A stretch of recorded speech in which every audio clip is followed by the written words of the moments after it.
Welcome to the Listen to Your Horse podcast. More freedom, more joy, more horse.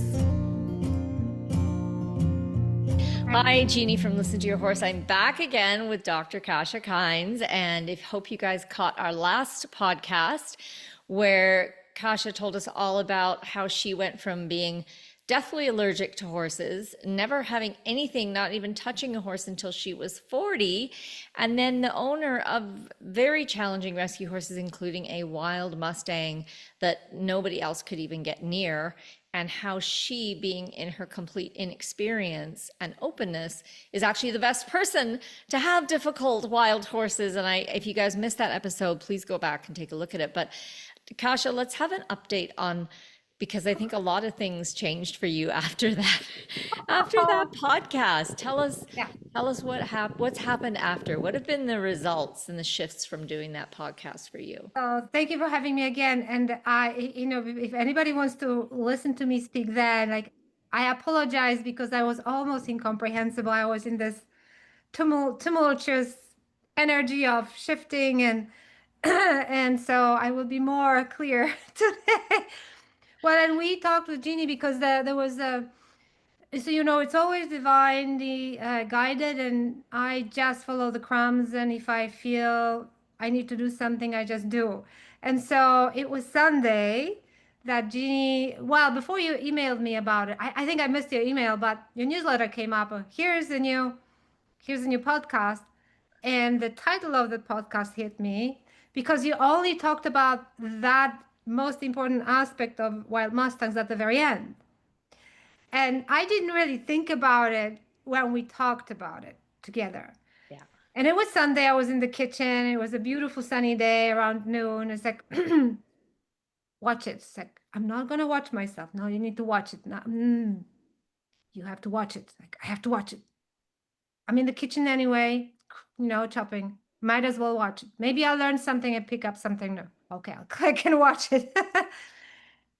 By the time I finished watching it and listening, I was able to integrate actually, and there's a different energy and different concept. And I had an aha moment because I always wanted to write a book about the first horse that I met, a sister. She was not a Mustang. I only knew her a couple of months, but now she's my guardian angel, actually. She's always with me. And she opened that door to horses when I was in my 40s. Oh, I think it was actually 2020. It was actually 2020. Oh, So I was in my mid 40s. yeah. I was not 40. I was in my mid 40s. And, and then she transitioned. She was very sick and she was an empath. And it was just incredible. I had no background, nothing. The door opened. The love flooded. And I think sister led me to the Mustang. And that's another story. So I always knew I wanted to write the book, and the book would be called Sister, the Horse That Started It All. The story of love and miracles and other, I'm going to cry, and other stories. But then there's another book I didn't realize about beauty. And it cannot be written yet because we haven't got to that point. But I realized, then it morphed into a book will be about women like me coming into the world of horses, the childhood heart connection that was never allowed to grow, and the allergies prevented me. But when I stepped into the world horse, not to ride, I don't even ride, but to really be together as a family with no background, I want to create a book like a workbook. What boots to wear, what pins to wear when you're in elements for 4 hours and it's rainy, windy. How do you deal with hay? Gloves are helpful. This or that. I mean, all the things that you have to learn on your own, just like you've learned Yeah. majority of things on your own. Intuition, telepathy, connection, wisdom, insights. That's a really good point, because like just even with the gear, you waste a lot of money buying the wrong gear because you don't know what you'll need until you hit a situation you're like, Yeah. oh shoot, I don't need just winter proof boots, even though I'm not even I'm in like the Pacific Northwest. But guess Right. what? When you're outside for 4 hours, you better have thermal winter boots. Yeah, And then there's I need them at this level of waterproof, and then I need them at this level of durability. So then by that time, you've already bought like 2 or 3 pairs of boots, money down the drain because they're not good enough. uh-huh. Yeah. Yeah, I have different boots or different pants and different layers always layers, even now in the heat of summer. Uh, like navigating it, I can be in element in Pacific North, non-stop rain for 4 hours in the mud, and I'm good. Even like what is the scoop that you pick up the muck? Yeah. Don't use wood, use metal, Yeah. because you'll have splinters. You will. I mean, and it's heavy. And all kinds of stuff like that. So that's one layer, and then spiritual layer, and then also HorseSpeak, which was a language that the body language that they used together against each other. So we can talk and I can actually ask and gain insight what they are speaking without telepathy. So that's another level. So I want to share all of that. But then after that Sunday, and you encouraged me, and I actually started writing the vision because the vision was bigger. Yeah. And at the same time, I'm writing, and hummingbird comes and right in my face and looking at me right in the middle. And he came on another window, and it's just, and my heart opened so much that when I went to the paddock, I actually was hearing the gelding next door, what Beauty was saying about him. He's not a jerk, actually. I could not make it up. Like, she doesn't like geldings. I think as a wild female horse, she expects something different from a stallion and a Yeah. horse that is not gelded. And she's like, who are these? They're so Uh, different. she's still so raw in who she is. And so the vision, so I started to write down all these things in my laptop before I forgot, all these things that started to come present. And then I went to the paddock and presented a vision to Beauty. Whew. And this is when she finally healed, because there was this part of Beauty that was not accessible to anyone. Now our hearts are together. I can touch her anywhere. I can do anything. But there was just that part when she was still stuck in the heart space. There was some trauma, some pain that she was not able to let go of. And just so people know, Beauty is Kasha's wild Mustang in her. Beauty is a wild Mustang. Not only that, I watched her mind journey and the other mayor's journey through many videos that I shared with Sharon Wilsie, the creator of HorseSpeak. So we had a lot of analysis of what was happening in her, how shut down she was. She was not even in her body. She was like, I can't even Yeah. go there. And so here's the vision I presented to Beauty, and that was the day when she shifted. Shall I just map it out? Because I Yes. can't believe it. Tell us the vision that I'll tell the emerged vision. from you being brave enough to do the podcast with me. And Thank you for the invitation. I hope this will help a lot of women. I know there's a lot of women like me out there. This is coming. Um, So the point you made at the end of the podcast was that people do not understand and are apprehensive of wild mustangs as uncontrollable and really like overbearing. And how do you even train or whatnot? I never trained Beauty.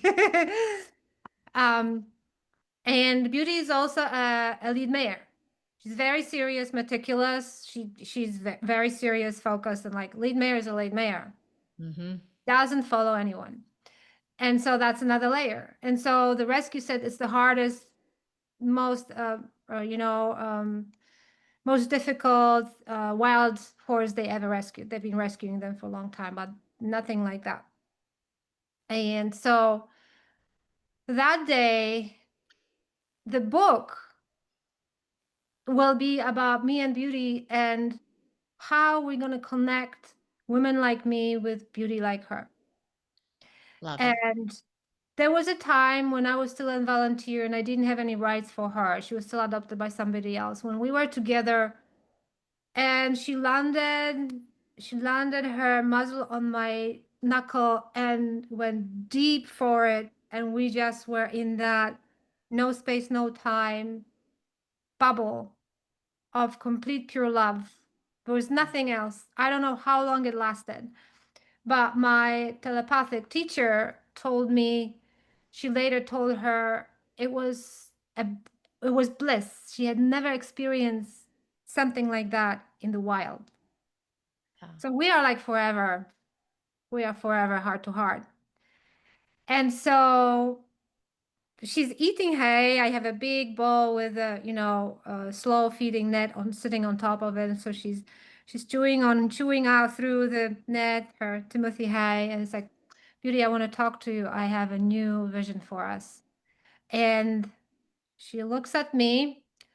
This is not how we're gonna talk. She walks around the bowl, walks around me, puts her nose there, puts her tail on me. It's like, you need to stand right here. Then you tell me, because she's very serious. Like, you Yeah. want to tell me, then we talk. So I closed my eyes, I stood there, dropped into my heart, and I talked to her in my heart, in my mind. And this is the offer. And I tell her, you don't have to do it, but we can do it. So I reminded her, I always do, remember that you are a Mustang. Remember you're a wild Mustang. Don't ever forget. It's very important. You should be proud always and wear it on you. And we can help other women like me find their bliss with other Mustangs like you. We can help all those Mustangs that you saw. You can be an advocate for your people. You can be an ambassador for your people if you want. I will find the women, and then we will find the horses. I don't know what it means, how, and we will bring them together and help them. And maybe, the telepathy, intuition, horse speak. Maybe I can introduce a woman that is completely green. No programming, no The, trainings, the best kind. the best kind, right? No reprogramming, and see if we can make a difference and help your people. But you don't have to do it, and I don't know when it will be. We first have to find a farm and move, and then we tail switch that, and so I start. I go around my marking, which takes me like an hour. I mark every day and scoop the hoof, and just remember, be proud. Remember that. I always want to keep, have her autonomy as much as I can, and her who she is as much as I can. I don't want to eradicate any of that. I don't Yeah. want to train or any. And I'm standing in the background, and she's walking from the hay to get some water, and she's walking like, we can do this. We can make a difference. And she's walking to this water. I'm not kidding. She's like, yeah, we can do this. And then like 30 minutes later, I'm just still walking, and because my heart is open. Sometimes you're in tunnel vision when you're doing stuff, and you're not telepathically open at all. But at that time, it was such a day. It was, the end of the day. The sun was still out. She's back at the hay eating. And I hear the voice saying, and I put them all at rest. Before that, I see glimpses of hoofs running, helicopter noise. I'm not emotionally crying. I'm just observing. There's some of the past. My telepathic friend told me at some point that there was a stallion that was trying to rape her when they were like all frantic. He was extremely toxic because he was in his death energy, like he knew they were dying. They were, she was going for slaughter the following day before she was rescued. Wow. And she was not the horse that they were supposed to rescue. They just swapped. And I think sister had something to do with it because sister transitioned about 2 weeks before that. Ah. I mean, yes, Yeah. yes.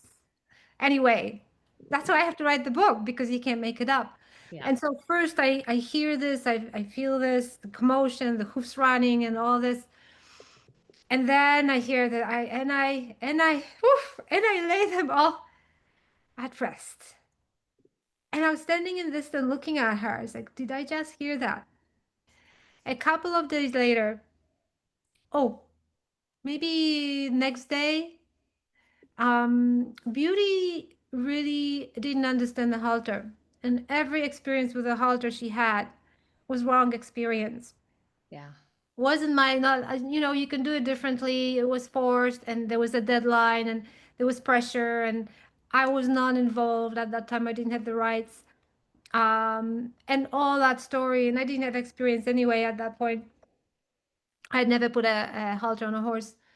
And every single halter that anybody could put on her would slide off. She would get it off, and there was one halter always hanging, waiting for the trainer. There was a trainer periodically for the halter. And one day I came as a volunteer, and she stepped and walked over that. She must have dragged it on the ground, and it was like in the middle of her path, like, Beauty, did you just do that? Is that how you feel about the halter? I said, not me, not me. I didn't do anything. But it was like there was never consent, and there was never logic, like why? Yes, Because exactly. like I learned that if she said, you can drive me, you can be my leader from the back. All I need to do is cheek, neck, shoulder, let's go. I have her on the back and she walks. I'm her leader. The lead mare walks other horses in front of her and just directs them. That's how it works. So I've Yeah. never used, like, she still doesn't like the lead rope. There was a person that was trying to rope her in a round pen. Before Oh, my time, I watched the video. It was not pretty. He failed. He roped her, but he failed. So the concept of rope and going in circles, um, they went in circles with her to our breaking point, just so that she finally started to pay attention and eventually put a halter on her. All that stuff. It's different. It's like different.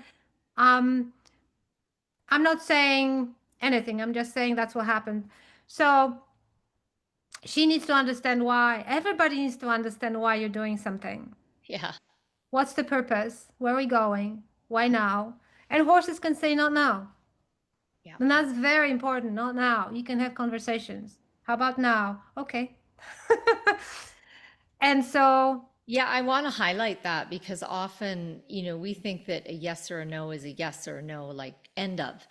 And horses are so in the moment. So if your horse says no, it just means no for right now. no, for right now. And that could change in 15 minutes. It could change Correct. in 15 days. Like you Correct. just, if that's what's in your heart or something that you want to do, you just have to keep asking. Yeah. Yeah. And I mean, maybe like ask in different ways. different ways. Yeah. And maybe you're asking too much and you need to dial it back 10 steps and just ask Yes. her this thing. Like it's really important, I think, Yeah. for people to see this as a very fluid conversation. Yeah, and I have a perfect example if you want to go there later with Jessie. It's a remarkable story with that horse. And so going back to that halter, um, she would bear with me and we would try halters and sometimes a long time. Eventually, if I was able, if I had a farrier coming that I trusted, we were trying to work with her because her hoofs were too long. She was no longer in captivity, trimming her hooves. There was not enough space and solid ground, and so she had them trimmed a few times. And the halter was needed, and she would bear with me. Like we would be there, like, okay, I'm holding on to you. Look at me, like we can do this. And sometimes I would jinx it. If I was able to put the halter on, then I would want to keep it overnight for the farrier to come because the girl had to travel. It's you have pressure. And I jinked it once and went over her ear again. And that was the last time. And it took me 2 weeks every single day. I took one day break in the middle because I was at a breaking point. Um, took all of my everything I had in me to try to take it off. He would not let me. With everything, all the trust she had in me, that was a no and no and no. And whatever we did, no, no. And it was carving so close to her eyes. So she was very protective. And I think that I may have been injured in the wild because she was so protective. Was rubbing over the ear. And so she, like, her skin was starting to, be a little raw. And after 2 weeks, it was 8 p.m. when she was most relaxed and meditative. And I looked at her and I said, Beauty, like, trust me, let's do it. And it was a buckle. So I was able to unbuckle, but the hole was still holding with the little thing. Yeah. I just needed to pull it, but she wouldn't let me hold it with both hands. I needed leverage. Yeah. But this time I said, this is what we'll do. And all my energy, all my love, all my like, we can do this, we'll do that, it's okay. Pulled, dropped, the trauma ended. Yeah. He started to eat grass, whatever there was on the ground. That was my experience before. That was a few months before. I haven't touched the halter. I didn't have the need. I was like, we were different things to do. She had healing to do. She became toxic from alfalfa and high protein. So there was a lot of stuff that I was doing, progressing with the relationship. But I finally also bought the most wonderful, lightweight, tiny little halter made of rope, but very few knuckle, very few of those balls that Of are the knots. irritating. Yeah. And um, and so this was perfect size for her, black like her. And it was like within the next 48 hours from that conversation, that vision, that I offered it to her again because I was showing it to her. And this time she leaned in, invited me, let's play. Okay, I'll listen. This is the first time when she didn't say no. She wouldn't walk away. She like leaned in. Okay, we'll try it on. I tried it on. I, you know, Tied the knot. tied the knots, took a few steps back, told her how proud I was, proud pecs. Like, I am so proud. And then I walked away because that walking away and coming back and undoing it was that hard 2 week experience. Yeah. One imprinted. Walked away. 5 minutes later, I came back somewhere else, called her. She waited for me, untied it, dropped it. And then we repeated it another day. And then on the third day, we already were doing it. Jessie comes in, and Jessie is devoted to Beauty. Jessie saved Beauty. This was the horse that saved Beauty. Jessie has one eye and hates halters. And Jessie, so I'm already like, let's practice again. I need to practice too because I don't have much experience. And so Beauty is standing here, and Jessie comes right up my nose and says, we're gonna show Beauty how it's done. Put it on me. It's like she's sniffing. It's like, this is Beauty's. Put it on me. It's like, you don't like halter. Just no, no, no. Put it on me right now. And Jessie, if you want to put a halter on her, she will bite it. She will pin her ears, and she will even snap at you. She's very clear. Like, Yeah. you can't play with Jessie. Uh, Same with a fly mask. This is a story about not now. I put it on her and she's like a dream. Yes, I'm a very good example of how it's done, Beauty. Look, look, look, look, this is done. I'm looking at Beauty. Beauty's looking at her, and she's already, I know, we've already done that. So I, took it off her. So we did that a couple of times. I didn't have a need to do it again. We'll do it when my friend comes to check on her feet. Um, and Christina is the friend that comes who has been trimming her own horses. She's a horse whisperer. She's a beautiful soul. Hmm. Had a hard horse who was a wild mustang, dangerous, that she created an amazing love affair and beautiful life together. And he transitioned 3 years ago. So Mm. when she came, met me, and heard about Beauty, her heart was like, I know. And so when she came, not only the first time when she came before that vision, Beauty let her kiss her on the muzzle 2, 3 times unsolicited, at different times. She never does that. Wow. They took their time, they walked together. But after the vision, we couldn't believe it. Like, Beauty was a different horse. Hmm. This is my home. Let me show you, Christina. First, before you give me the carrot, let me check with my human. Like, you need to be a protector now because we're talking. You're gonna check the fence and look. Like, I'm on it. So I'm like standing and doing horse speak. I'm protecting, I'm Yes. looking, everything's fine. Tail swish, no boogeyman. They're talking, sharing carrots. And then Beauty walks, stops, looks back at Christina, and I'm explaining horse speak to her. She wants you to follow. So, okay, she's following her. She's never shown trust to anyone like that or any conversation like with any human. Most humans she doesn't get. And I Yeah. understand Christina is very clear and very heart-centered and she knows horses. Um so she walks her around a bowl where Mash had been. It's like, now we're gonna greet over the bowl. So now Christina stands here, she walked around, and now they do the muzzle greeting, the formal greeting. Hmm. After that greeting, she says, follow me to the hay. We can share hay now. She follows to the hay bowl, the hay net. And I just tell Christina, keep going. She's like looking at her. Follow me. And you saw she kneels in front of her and she, pulls some hay and offers and she takes the hay from her. Now we have, and this is the upper condo of our home. This is what, this is a formal introduction. She is more mellow. Yeah. She's changed.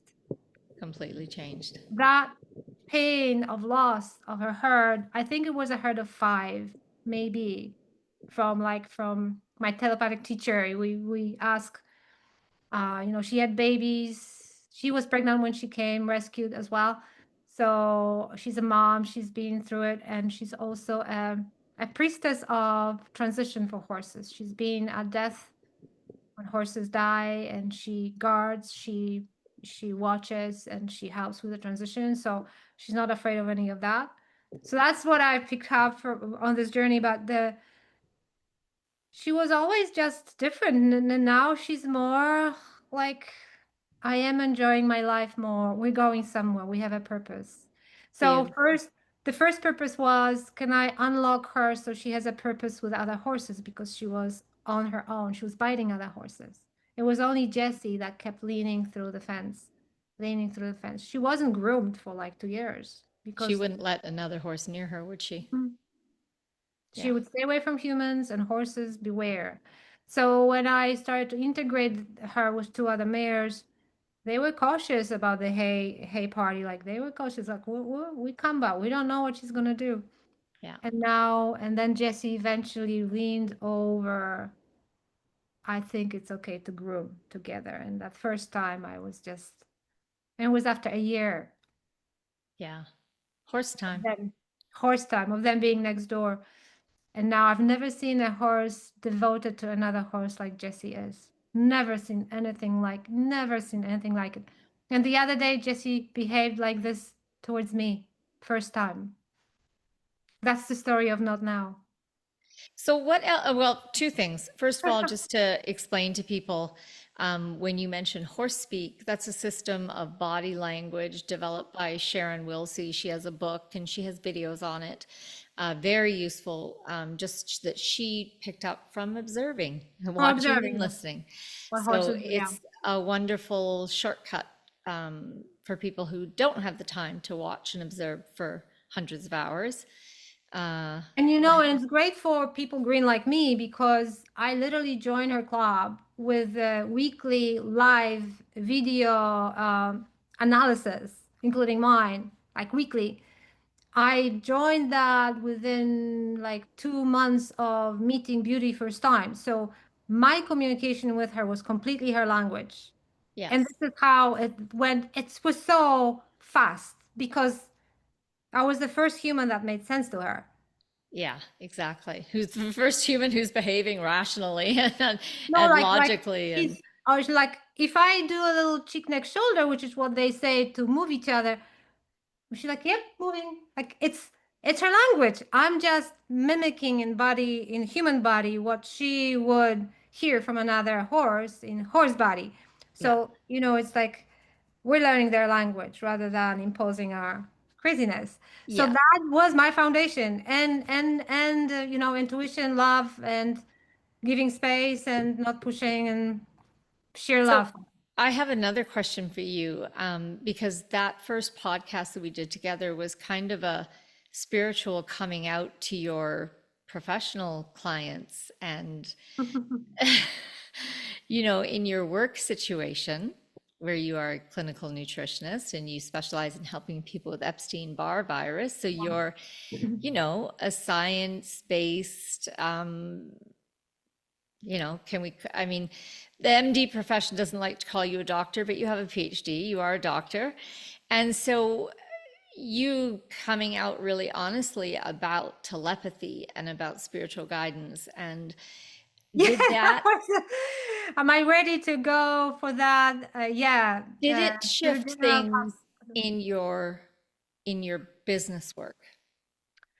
Um, so I've been doing that in my business work with my clients, with my students, with my patients. I attract spiritually people on a spiritual journey already. Um, Telepathy is a little, animal communication, and then the horse world, that's different. But I haven't shared that publicly outside of my community because I've had a spiritual mentor for many years. It's like a combination of spiritual and business mentor. So my business has foundations that are solid on both levels, and uh, and I was at the same time I was transitioning, the 20-year marriage and trying to move from the, sell the house that we both bought, even, getting rid of my previous life as a partner and wife, and even giving away my bed and my mattress, like clearing my energy, downsizing, but also having a new spiritual mentor to help me with boundaries and help me with who I am, where I'm going. All of that kind of was already in process. And then we stumbled upon each other talking about this podcast. And when you invited me, I was shocked, like, what do I have to say? But now it makes sense. Mm-hmm. I was really honored, but that was I was in this already in this process with my horses, because my communication with them, my telepathic friend and teacher and mentor also has always helped me with my kitty for years, and now with the girls. So she's always been a part of it before I developed my horse speak, and I've always had that support. So I had more feedback before I started to learn from her as a student how to telepathically open the heart. And so I'm still not trusting myself sometimes. And, in that conversation we had, my heart was so open. I was hearing everything in the paddock that day, and I was just blown away. Like, can I have that heart open all the time? Mm-hmm. Mm-hmm. Can I not be like mocking and getting in my head with 60,000 Oh, thoughts? so let's talk about that because that's been a recent realization of yours. Let's talk about the mucking. Let's talk about the sheer physical labor involved, especially when, it's different if you have horses out on adequate pasture, because Mhm. then so many things, or if you're in a climate where the manure, the worm burden in the manure is taken care of, that's like a fraction of the work. But when you're in a boarding situation, there's space constraints, the manure has to be handled on a daily basis. Now you're into a minimum of 2 hours a day of horsekeeping, Yeah. right? Oh, definitely more. More I'm because saying minimum, right? minimum, In the yeah. Pacific Northwest, you're into 3 to 4 hours by the time. During the wet season, oh. Yeah, yeah. So what's been your big aha moment around that whole sheer physical labor piece? Well, the first thing was they have about 1/3 acre, half an acre. It's mostly on a slope. So in mud, it's hard to pull, the wheelbarrow. Um, where do I start? Give me like a more specific question because this is a big So topic. we had an email exchange, Yes. and I can't remember what prompted it, but you had just finally hit a spot where you were like, I have to hire help. Oh, yes, we were having that conversation. Yes. So I have somebody right now coming on Monday. And so I was thinking, because even when I was moving, and I had a complicated move to where I am right now, as I'm looking for a farm. And I didn't even miss a day, an evening there during move. It's like because this is a rescue space, so they have only so many volunteers, they have only so many resources and time. They have a lot of horses to feed, and so I can't burden them with, can you do it this way or can you do it that way? I have certain supplements, I have certain things, and I have those nets. the nets take time. You have to unzip them and this and Yeah. unbuckle them and this and that. They don't have time for that. So, so I just committed and I've been going every day, 7 days a week, but it is tiring. And so it's like, how do I take Sunday off just even to run errands? Yeah. Um, how do I take Sunday off? Because Monday I have double scooping and double like, can I ever? And I scoop every day. They need to be clean. And I know even twice a day is good to scoop. Yeah. Um, so I have a girl that I adore, a young girl that lives literally 3 minutes away, which I didn't realize. So she started to come on Monday. So that helps. And even like a subtle things like 30 minutes that I can have a conversation with Jessie about little things, the horse. Yeah. And we discover some things and we stand together and we do a little scratch and this and that. So I don't have that luxury with beauty anymore either because I'm constantly in the tunnel vision. It's getting dark. I have to keep marking. I have to change the water. I have to do this. I have to do that. Yeah. Um, I make it harder for me because I have how many? I have four big bowls with the nets. One, two, three, and five bags. I hang them when I can. I don't have many places because it's mostly electric fence. Right. So I can hang them where I can. Um, but I split and inspect the hay. I don't just toss the flake in because when you use the nets, nets may be hard on the muzzle and the gums if you constantly do it this way. So I break it up so they can pull it easier, so it's Right. not compacted. And I find, dead mice or this or that or bark or stones, and uh, so it takes some time on top of that to break it off. So I actually bought 3 IKEA bags. Yeah. The Yeah, big blue IKEA is very IKEA smart. bags. Yeah. And now they offered me a little shed outside, so I can go to the shed and work on that, walk all the way through different paddocks, get there and repeat 3 times. I used to have to, uh, my car used to store like up to 16 bales, 60-pound bales. And then eventually I put them in the garage. And then every day I would have to lift 60 pounds, put it in the car. It was like my car was so dusty because I would break up the hay in the car, right, standing there. It's just a little bit of a nightmare, but you do what you do, you don't question it. So I appreciate that they offer me the shed right now that they emptied it for me. So and I'm trying to figure out if somebody can bring that hay. I still have to now go and get the hay and Yeah. it's like, and I can only store so much there. So it's a small shed. So all these logistics, and I have gloves that have a little rubber, so they So stick. what changed for you that you finally gave yourself permission to hire help and not think that you I had to was do it burned alone? out, and I started to, what if I can't do this? I mean, I have 3 horses. I'm very responsible, but will it ever end? I mean, it's not my property. I'm still looking. I don't know when I can move, and all the move is even overwhelming. I'm not even there. I'm not even thinking. Yeah. Because I've never been there. So why worry? Yeah. I have no idea. The last time Beauty was trailered was when she was rescued. What does Yeah. that mean? That means you got a journey ahead. Well, it was very interesting because for me having the 11 horses in the rainy Pacific Northwest, and same thing, 7 days a week, ideally should have been done twice a day with that number of With horses. that number of horses, yes. Did not have the time, so it was like a huge job, even Never. once a day. And I was doing it, and I had my kids working, and I think I had one other person. So that meant that I did it. I think I was doing it 4 days a week, and they were doing it three. Mhm. And then my first shoulder went, and that's okay. I can shovel manure with one arm. I can do that. That's fine. I'll just use the other one to brace it. Just kept going. And Oh, then my second, and it's like the horses of the universe took out both my arms. Now I can't, it's like, this is what we have to do to you to make you hire the help you need. Because I thought, well, I've already got people working part-time. Like, the amount these horses are costing me, how can I justify Mm. spending thousands of dollars more to hire help when this is my choice? My husband didn't want me to get all these extra horses. So there was all the guilt in there.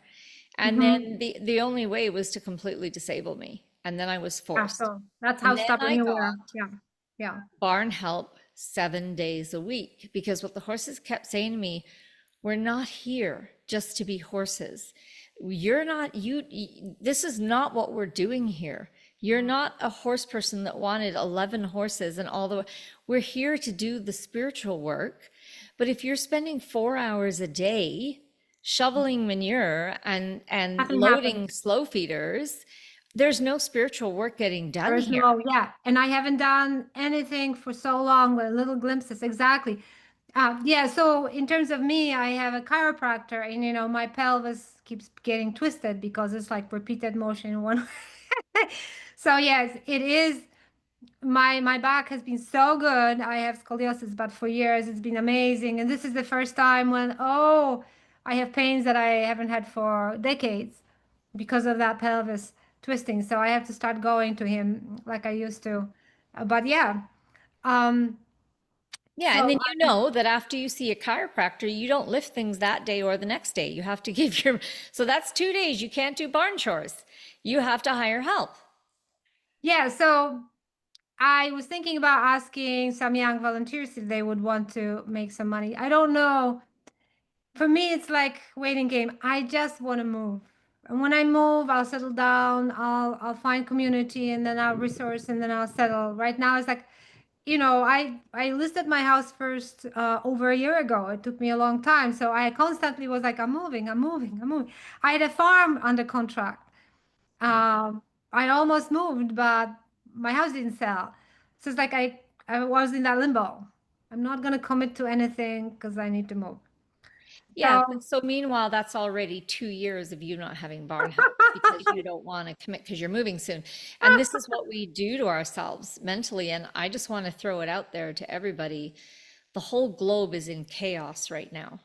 Like Mm, this is what I've been experiencing in my own personal journey. My husband and we're trying to, because for us, we don't lack the resources now. We're at a point in our life, we have enough money to do what we want. We can't figure out what to do because this chaos is literally worldwide. And it's like, and then every path we start going down, we get a no. And I'm like, I just don't think there's a path right now.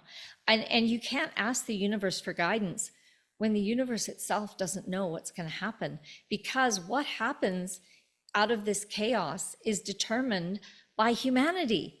If enough of us can rise with a shift in our consciousness, we will create this world. And yeah. then the place that your farm is will be here, and the place where I'm supposed to be will be here. But right now, it's Now we're here. it's this whirling ball of mess. Everybody is being held in limbo in situations that are not right.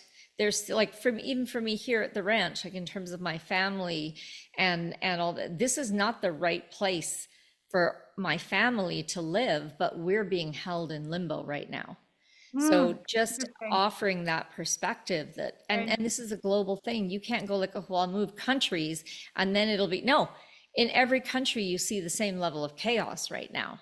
So there's times in life where it's just holding pattern. So while you're in the holding pattern, don't hesitate. Get your systems in place. Even if you think I'm only here for 3 months, fine, hire people for 3 months. Keep Good. yourself Good idea. strong, keep Yeah. yourself healthy, keep yourself balanced, because the way out of this chaos is going to be determined by your state.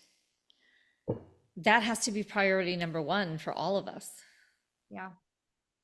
Then um, the issue is the cost because you figured it out, but you're very prolific. You have a lot of sources of income.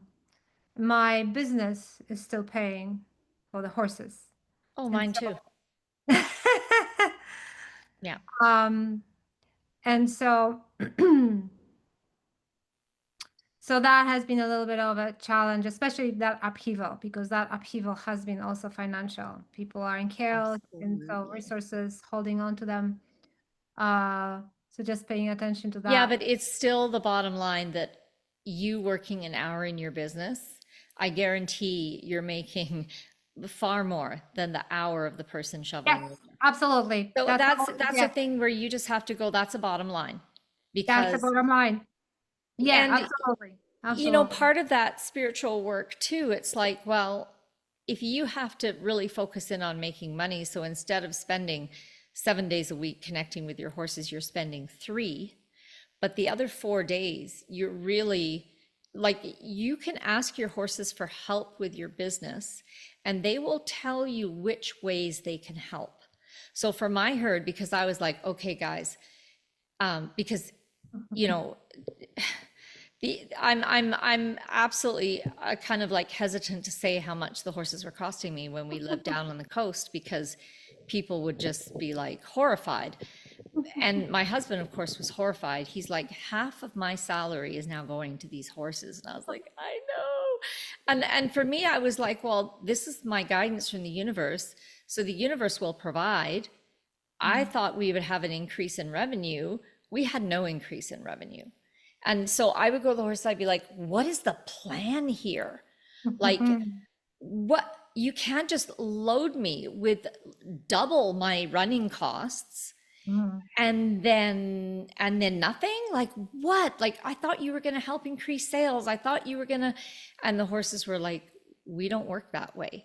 So when I took the time to actually ask them, how can you help, they said, we can help with the big things, like if you're negotiating a contract or like getting the mortgage for this ranch. The horses got the mortgage for this ranch. There's no way, black and white on paper, I should ever have been given this mortgage. I did my part, but the final thing was the horses. So they're like, if you're closing a deal, you're negotiating, it's like a deal, basically, like some kind of business negotiation or transaction. That's where you can call us in, we'll help. But in terms of your daily sales and your customers, your clients, we don't know. That's not where we can work. We can't help you, and that's not what we do. Yeah. So then if you go, okay, well, if that's up to me, how about I'm going to see you less because I have to spend more time in my business. Can you support me while I'm working on my business? Can you energetically support me? Can you help me channel ideas more clearly? Can you help me be more centered and bend time? Because if you learn how to bend time when you're working, right, that's where you drop out of the time space continuum. Time disappears and you can output it up to 8 times the level of a normal human. This is how I do everything that I do. And the horses can help you with that. I mean, that's their base language. Bend time, leave the time space continuum, we're there in like Flynn, right? So you have to get that dialogue going with your herd to say, okay, how can we work together? Because we are in third dimension reality, and money for you guys is a non-negotiable because Yeah. horses are very expensive. Yeah. Yeah. These are great ideas. Yeah, I keep showing them, asking them to help me manifest the farm because I'm in a position, like you said, if I want to get a couple of acres with a tiny house, like small house just for me, and build what I need to build for them where I want to live, like nobody would give me the mortgage I would need, I think, at this time. So Yeah. it's Well, like, I had a banker say to me, he said, you're asking me for a mortgage, $1.5 million mortgage for a company. Look at your balance sheet. It's made zero profit this year. How can you ask me for a company with zero money in the bank for $1.5 million mortgage? I was like, you don't know how to read my books. Like, I'm an entrepreneur. We purposely try to zero out our income. We like, this is a tax strategy. And I'm like, okay, you can't. So I moved on. I just was like, okay, you're not the banker for me. I'm moving on to the next banker. I'm moving on. So I just kept, so that's the part where I can be really active, right? But in terms of, you know, in the final analysis, it was, and that's why my husband, who opposed me buying this ranch, well, in the beginning, he said yes. And he's the one who made me call the realtor, make an offer subject to sale. I was like, I'm going to see it tomorrow. He's like, call the realtor. That was his spiritual self speaking. okay. But And then his then his human self conversation. came back in and he was like, we cannot afford this. Do not buy that ranch, blah, blah, blah. And I was like, sorry, I've already been there. I received all the confirmation from the universe. You said yes. I'm listening to the first thing you said. I'm moving ahead, which caused us 4 years of turmoil. But anyway, my Sorry, point sorry, is, sorry. even my husband was like, he didn't, wasn't worried. He's like, you're never going to get a mortgage. There's just no way. But that's where the horse's magic can happen. But you have to find out, where can your horses help you? And their magic too was like in the land. Like I wasn't looking for, I had my requirements in terms of, I require certain things for the water on the land, and exposure and blah, blah, blah. But it was the horse's choice. Where is your land? So I was continually asking them, where is your land? Show me. And when I would walk onto a piece, I would check with them. I would bring them energetically with me and say, like, is this your land? And if it is, give me signs. Right. And then so certain things happened. We had a property that was actually a court ordered sale because the owner had died. And so it was going to be had for a bit of a bargain. And it was, I thought it was amazing. And then when I invited the horses to join me energetically on the property, they showed me something I hadn't noticed. They were like, this property is a narrow rectangle with trees that narrow it even further. This is a tunnel. This is a trap zone.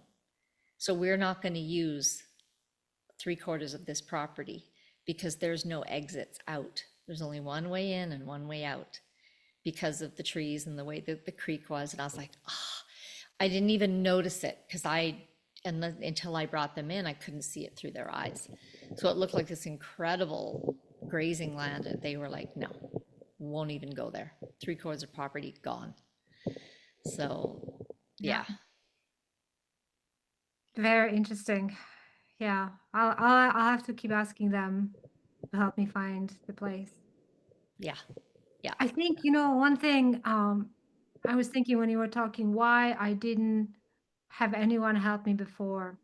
I think before I was very cognizant of how sensitive to other energies beauty was.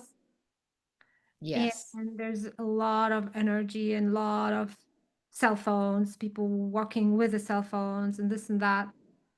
And I think initially I just wanted my horses to have their own space without anybody invading it energetically. So yes, it's just clean.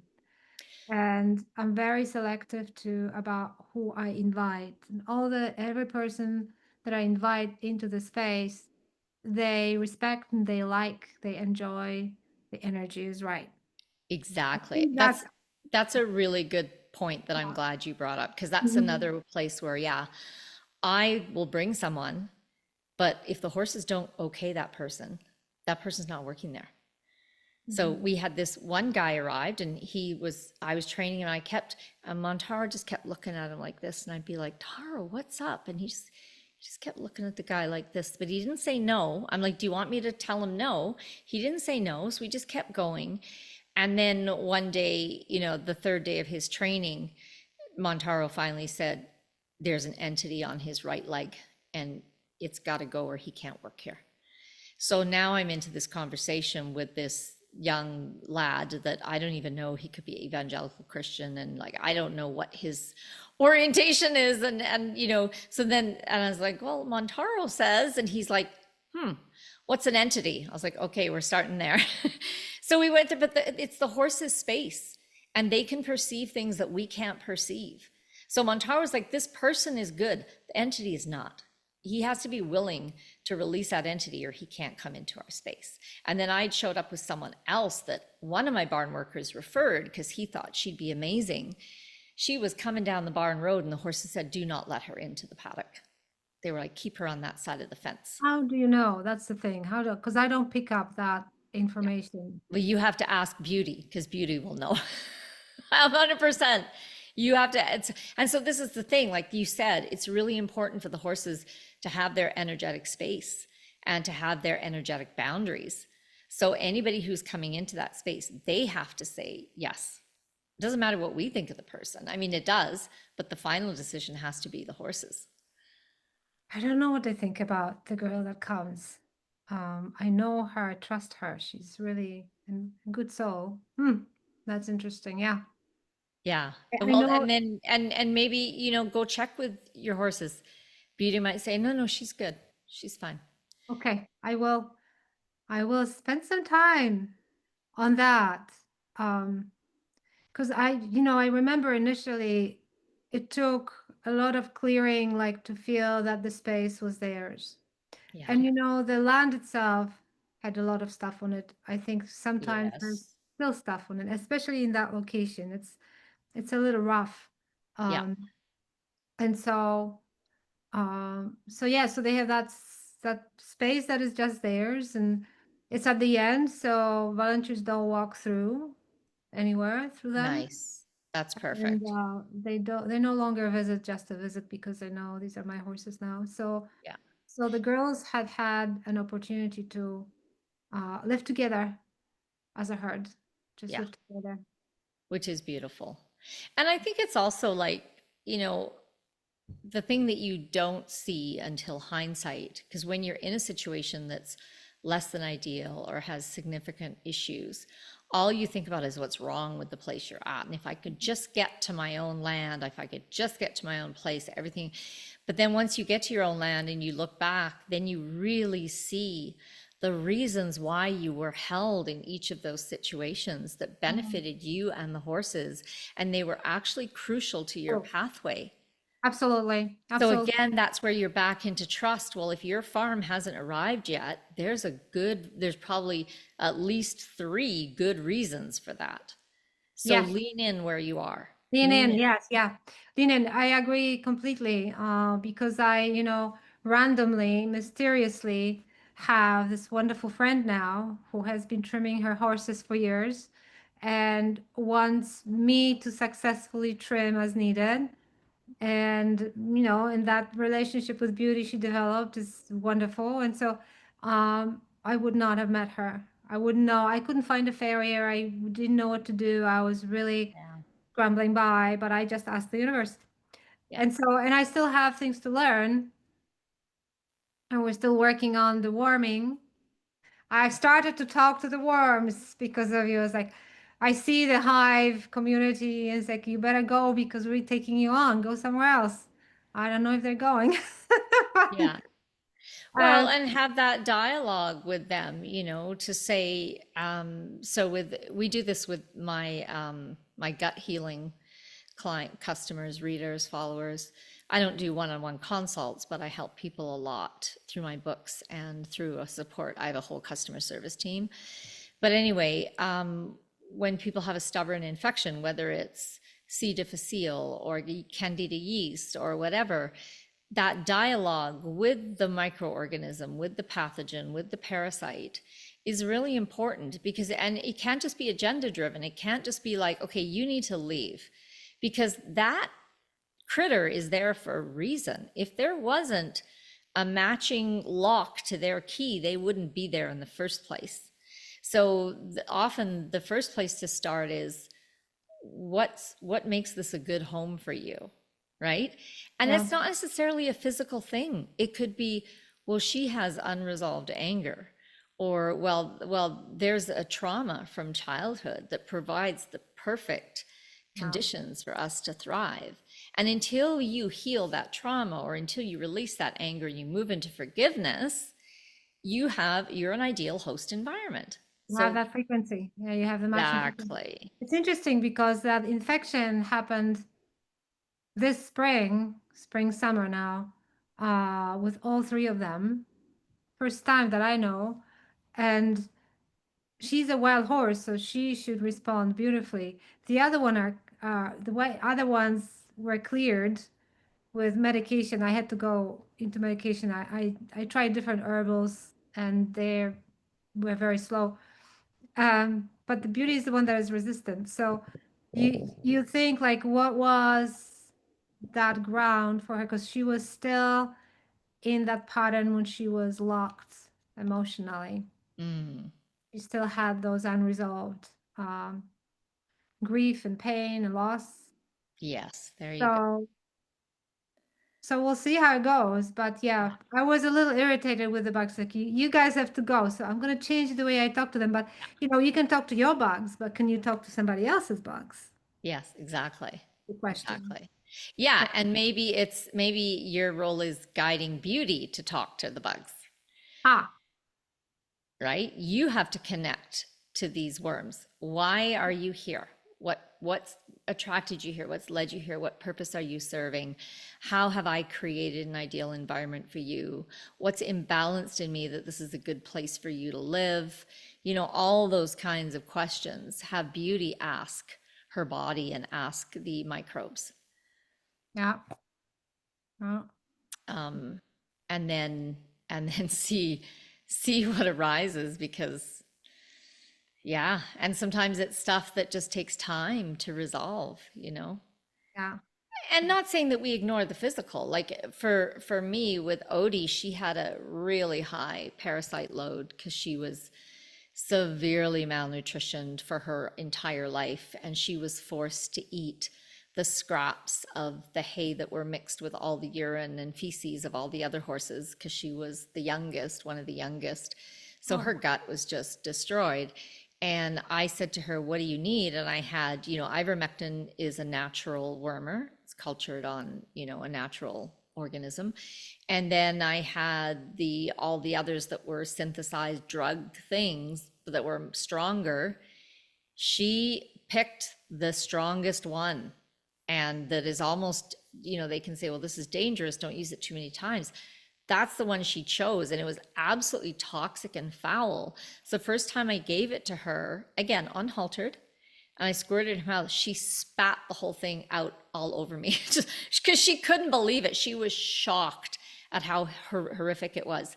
And she just back on, all covered me in it.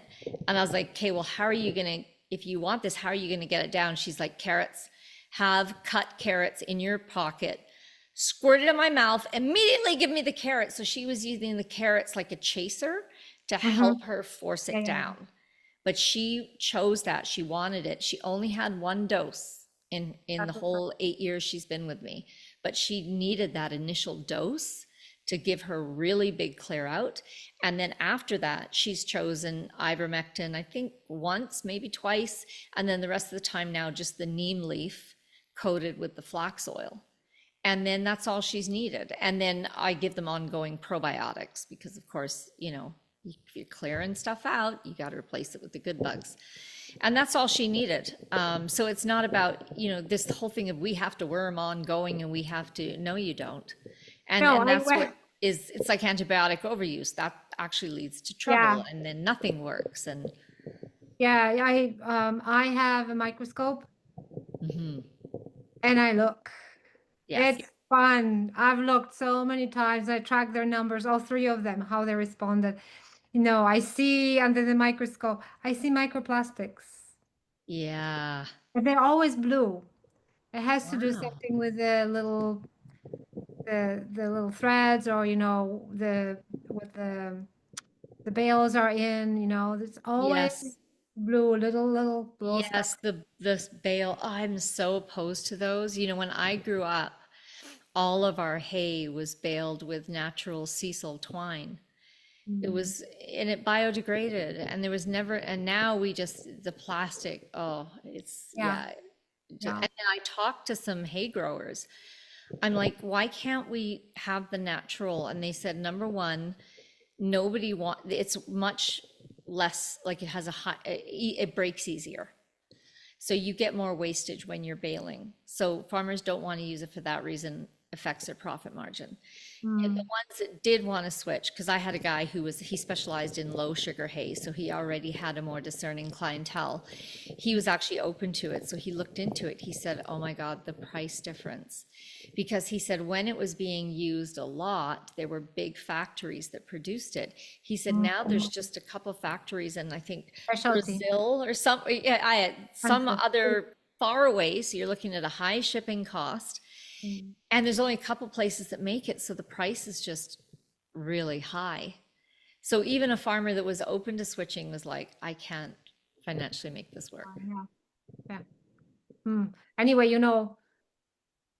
I think you and I are really big on sustainability, and I feel with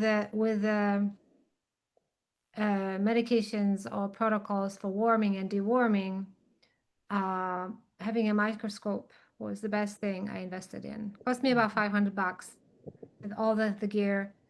Um, but the amount of exposure I got looking through the microscope, looking in their gut, looking at the, counting and seeing the patterns, it's priceless. Yeah. Yeah. Well, There, especially for someone like you who's oriented that way already, right? Like nobody that's, taught me. I mean, I looked at it for almost a year. I was so intimidated. It's like, I don't know how I'm gonna do it.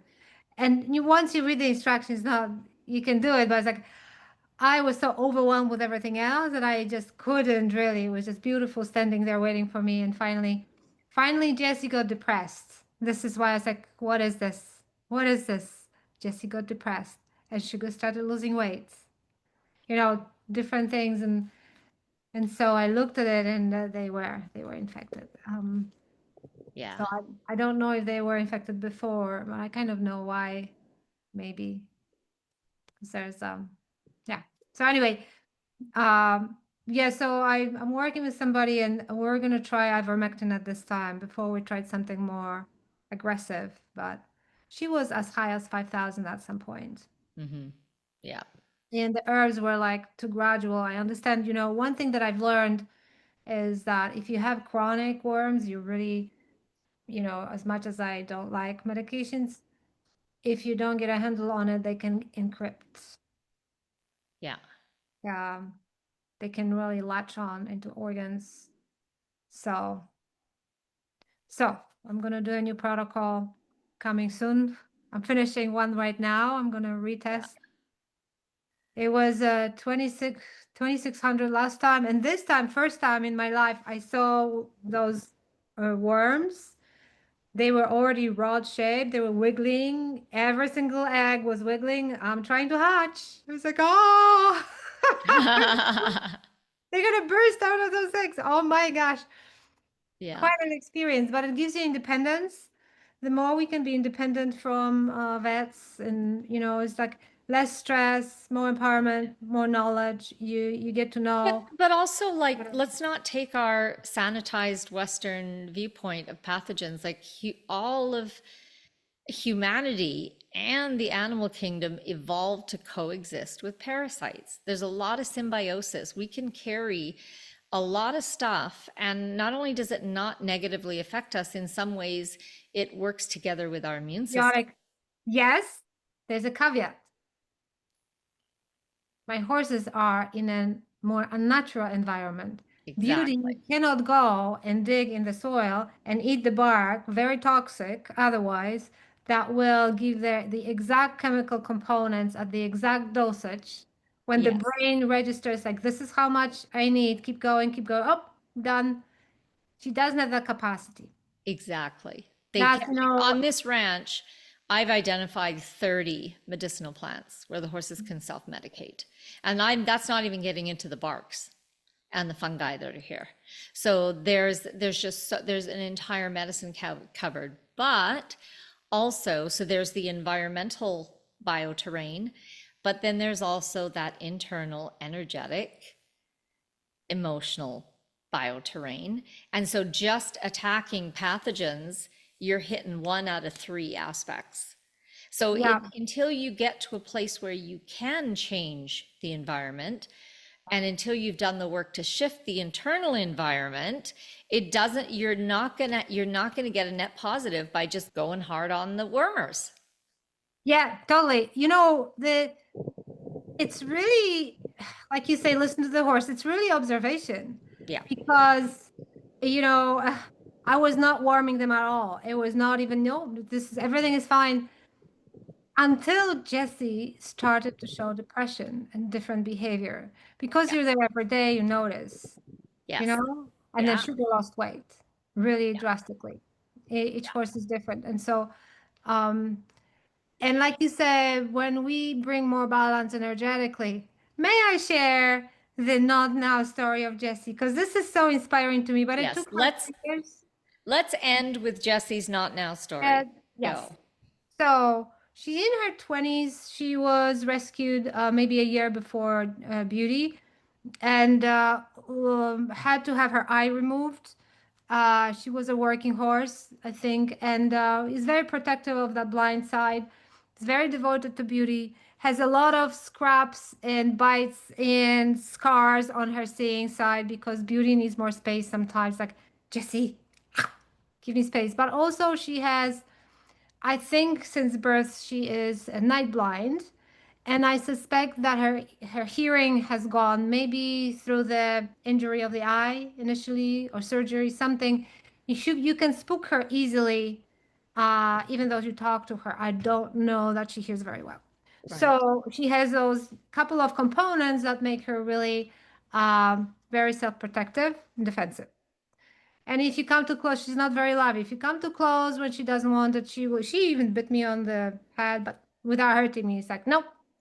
So she like, I'm retired, no halter. I don't need any training. I've done it all, but I don't want halter. And trimming her hoofs, she can get so anxious, she will run around in circles, get into her anxiety. So working with Jessie is just a lot of space, observing and letting her speak.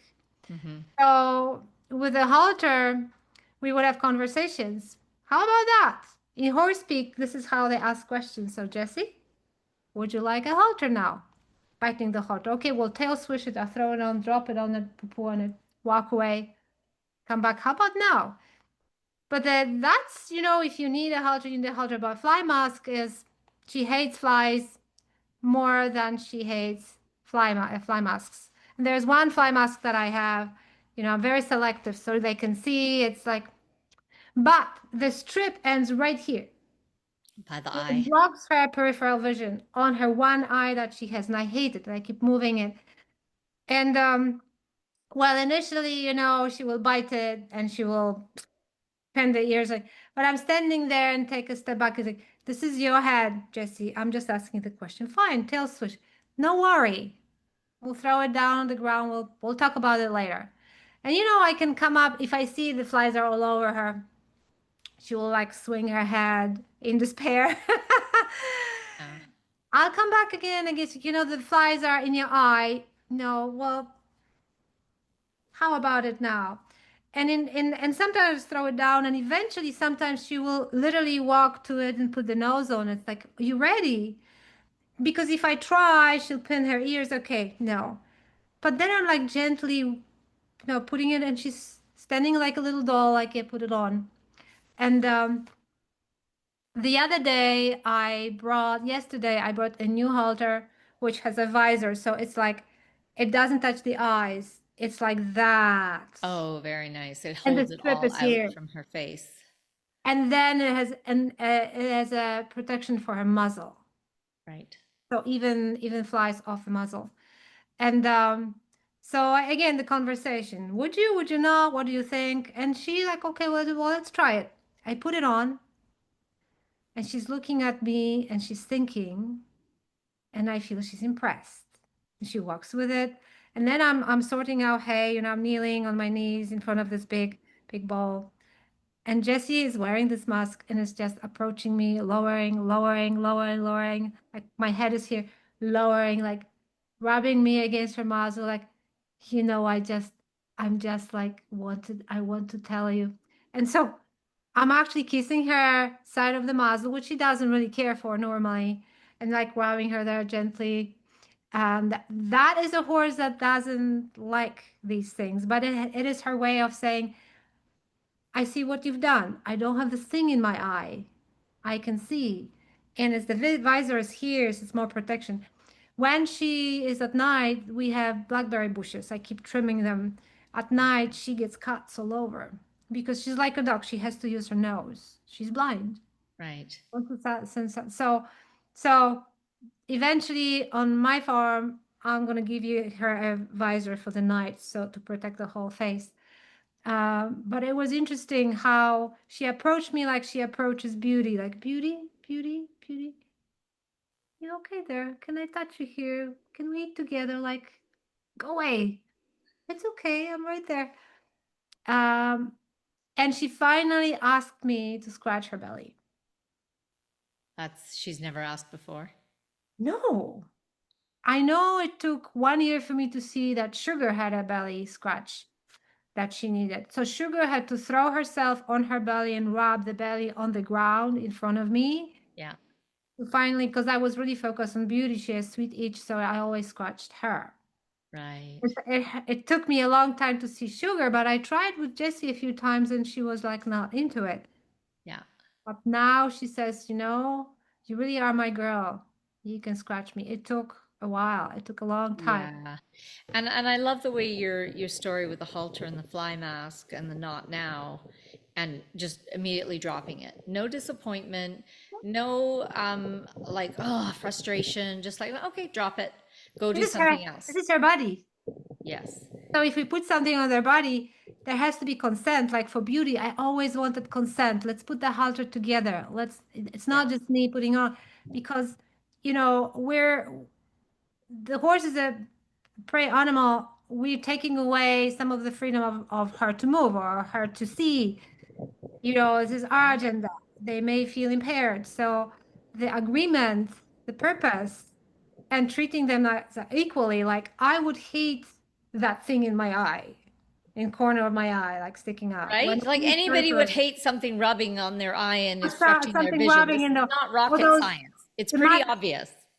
I put the mask on me and see, is it comfortable? The Yeah. mask I have for Beauty, which she let me put on once so far, is so delicate. It's like, and you can see really well because she's a lead mare. She has to see everyone. Yes. So, like always thinking about how you would feel. It's the same thing. We have the same needs, the same frustrations. We're not higher than them. Watching, observing, listening to your horse. Love it, Kasia. Thank you so much for sharing all your progress and your wonderful journey. And Thank you for your inspiration. I'm going. yes, thank you. Thank you. Wisdom. Thank you for joining us on the Listen to Your Horse podcast. Lots more videos, stories, and podcasts at listentoyourhorse.com.